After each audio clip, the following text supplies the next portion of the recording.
Good morning and welcome to Diversity Church. We are so glad you took time out of your weekend to join us for worship.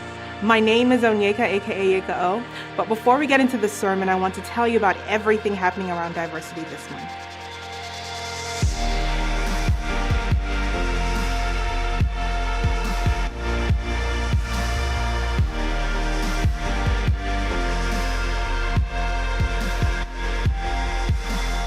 Our sales group are off for the month of March, but we still have some meetings during the week that you will want to attend.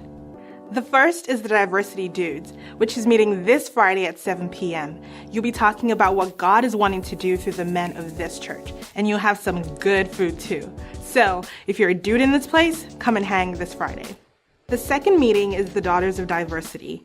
Our next meeting is Monday, March 13th at 6:30. These meetings are always inspirational and a good time to connect with the other women of the church. One of our core values here at Diversity is relationships. Relationships that strengthen each other. So, join us and get connected with the Daughters of Diversity. As we announced last week, the Diversity Share Ministry is launching out to the community. So not only will Share be open on Sundays for our people, we're launching a food pantry that will be open the second and fourth Tuesdays of the month to feed the hungry people in our community. In order to fulfill this vision, we need your help. So please consider making a donation of non-perishable food and drop it off downstairs before or after service, or drop a check designated Share into the offering when it comes by. Remember, we're having our next Volunteer Leadership Summit on Sunday, March 19th after the service. If you volunteer in any area of ministry, we're asking for you to stay after for food and training. Just like everything else this year at Diversity, we need to go deeper as volunteers. The year, 1517. The place, England. The event, 5 men and 2 women were burned at the stake for heresy. Their crime? Teaching their children the Lord's Prayer in English. Yes, this really did happen.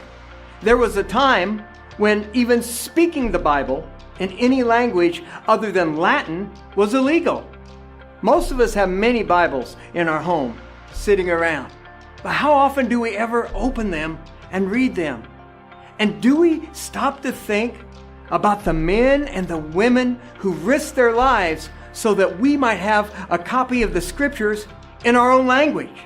Be with us next Sunday at 9:15 as we look into the history of how we got our English Bible.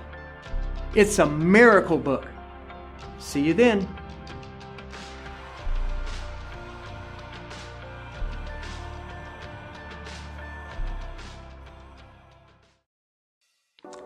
That's all for this week's announcements. Remember, if you want more information on us or any of the events we just talked about, check out our website and connect with us on Facebook and Twitter. Have a great rest of the service.